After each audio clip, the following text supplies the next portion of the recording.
Hello students, I welcome you all for this new subject microcontroller 8051. To start with, let me have an introduction to this subject as well as its syllabus. Okay, this is your syllabus as per VTU of your 17 scheme. The subject code is 17EE52. The title is microcontroller. So, before going into the syllabus, let me introduce you what is microcontroller a bit.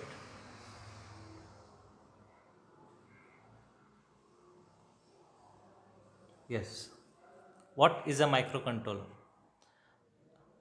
See, some of the important points I have highlighted here.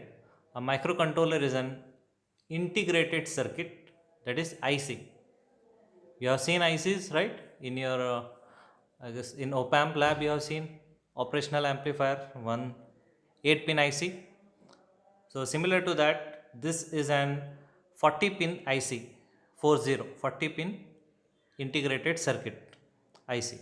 So, a microcontroller is an integrated circuit that can be programmed to perform set of functions to control a collection of electronic devices. Now, which are these electronic devices? We'll see further, and how does it control? We'll see, and what all functions it can perform in depth. We'll see. Okay, it is a self-contained system in which a processor. It has a processor. It can. It has a memory, inbuilt memory. It has input output IO ports. All these are contained in this single IC package. Okay, this is one of its unique feature that it can be programmable. Okay, now with this very little introduction, let us start with syllabus. Okay, microcontroller. So this is your module 1. Module 1 8051 microcontroller basics. It starts with the basics. Uh, what are microcontrollers? And before microcontrollers, we were using microprocessors.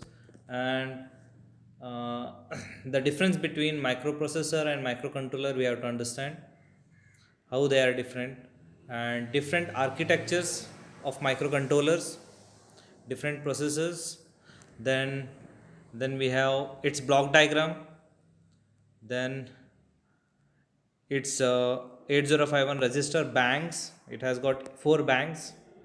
Its internal memory organization, IO port usage, types of special function registers and their users, its internal pin architecture, memory address decoding, interfacing with external ROM and RAM, and different addressing modes. Okay, this all this will be under your module 1. Module 2. In module 2, your assembly language programming will begin. Okay, you have to learn two types of programming here. One is in assembly programming, assembly language programming, and the other one is C language, in C. So assembly as well as C you have to learn. So in module 2 is all about assembly language programming, wherein you have to learn uh, uh, programming 8051, different types of programs, different operations such as arithmetic operation, logic operations, jumping, having a loop in a program, and calling a particular task for an operation. All this come under your assembly language programming module. Okay, then we have module 3.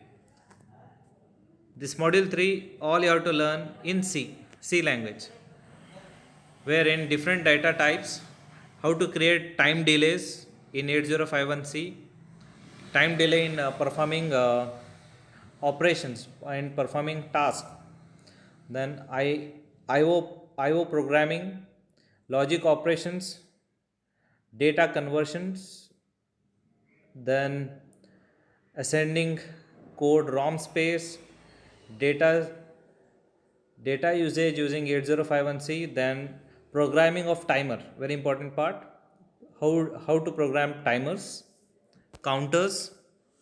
Okay, it has got two modes, 0 and 1, so both you have to learn. Then module 4, in module 4, serial port programming in assembly as well as in C you have to learn. Some basics on serial communication. Here you will get some theory part to study. Then 8051 connections with RS-232 connection cable. Then serial port programming in assembly as well as in C. Then some of the 8051 interrupt programmings. What are interrupts? How interrupts are programmed, all that you have to learn in this module 4.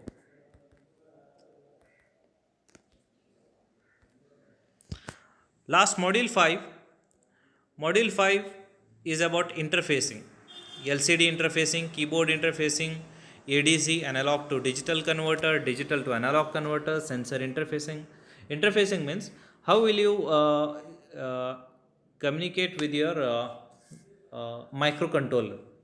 Okay, after programming, yeah, if you want to install an application or a device, how will you make it operative? So to make it operative or to have a command over that application, to have a control, you require an interface, a connection between your microcontroller and an operator. Okay, so here serial ADC, DAC interfacing, sensor interfacing, signal conditioning, motor control, motor speed control, motor directional control. Then some of the programming with 8255 and 8255 in assembly as well as in C. Okay. So these are the 5 modules which you have to learn. Okay. Till your till your regular offline classes start. So till then we'll start with our YouTube. What is that? I'll record these classes and I'll keep on uploading. And meanwhile, in between, we'll have some uh, Zoom online classes. Okay, so that if there are any doubts, you can get it clear, and we'll have that too. Okay, parallel, parallel. I'll try to have it parallel. Fine. So let us start with my module 1. Okay, these are the topics to be covered as per your module 1 BTU syllabus. 8051 basics, inside of the computer, microcontrollers, microprocessors, embedded processors, block diagram of 8051, PSW flag bits, 8051 register banks, internal memory, IO ports, SFRs, that is special function registers, pin diagram, memory address, and addressing mode. Okay. Now, why do we learn this microcontrollers? As you can see, today there is no electronic gadget on earth which is designed without a microcontroller. So, for example, communication devices, digital entertainment, and portable devices, etc. I have written like this because most of the devices, most of the electronic gadgets, wherever you find, are almost designed with this microcontroller.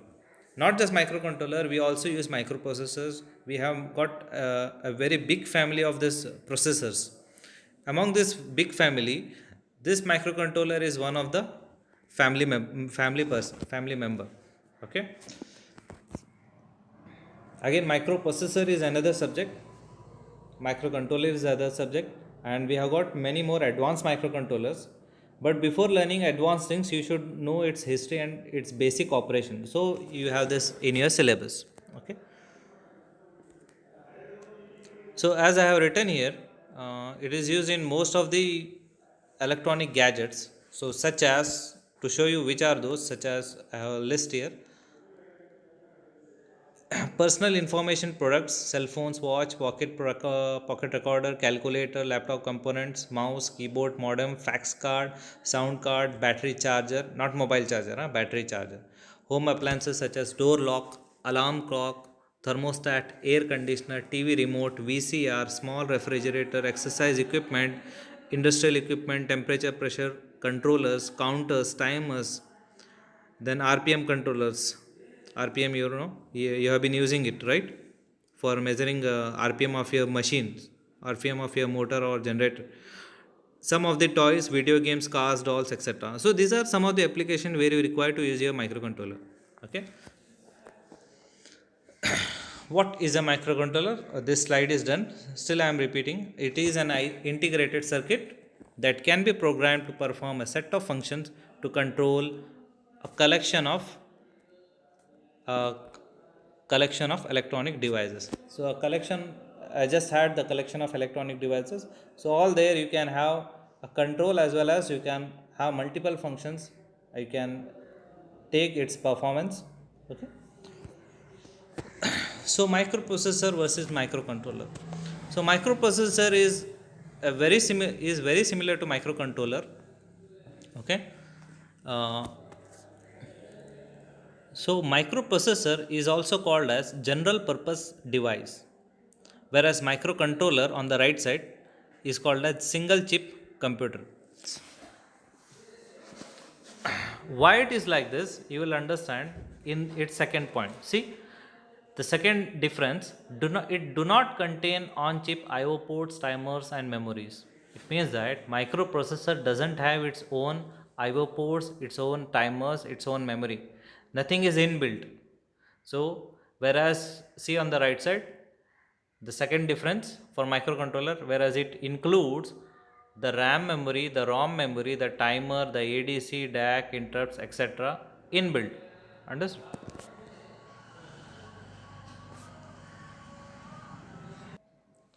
Yes, interrupts, etc. Uh, ADC and DAC are not present. ADC and DAC are not present. By mistake, it came, I guess. But in advanced microcontrollers, you will find this ADC and DAC, but not in our basic microcontroller. Then you can see very few pins are multifunctional in microprocessor, whereas in microcontroller, most of the pins, as both of this microprocessor as well as microcontroller of 40 pin IC. In this, microprocessor pins are not multifunctional, whereas in microcontroller most of the pins are multifunctional. Multifunctional means one pin can perform multifunction. It can take an input, it can act as output, it can accept an interrupt, it can also be used uh, for various connections. uh, for you will come to know when we move for our next slides. Okay. Next, design is complex and expensive for microprocessor, whereas microcontroller is simple and less expensive. The design is simple because everything is inbuilt here, nothing new to be added. Okay, whereas in microprocessor, all timers, counters, memories, you need to add it from external. So once you add it, the design becomes complex and the things will become expensive. Whereas this burden is not there in our microcontroller. Then you have access time for memory and I/O devices are more, whereas access time for built-in memory and I/O devices is very less. Why? Because the time of operation is fast in microcontroller. It is because everything what you require, memory and I/O devices, are on the board, on the chip, on the IC. So the things will become very quick, very fast. So the time of operation is very less. Whereas on microprocessor, the things are to be connected, the memory and the IO ports are to be connected from external. So this connection and all, it will become lengthy and it will expand. So this will take more time for its operation. Then we have the circuit is last one. The circuit is bulky since memory and peripheral are connected outside the chip. Yes. So this will add more weight to your circuit as the things are to be connected from external, as they are not available on the board, on the chip. Whereas in microcontroller, everything is available on the chip, whatever is required. Hence this makes the circuit very small and uh, very light in weight. Okay. uh, I think we should stop it here with this short video, and with this introduction we'll continue in our next video session. Okay, till then, thank you.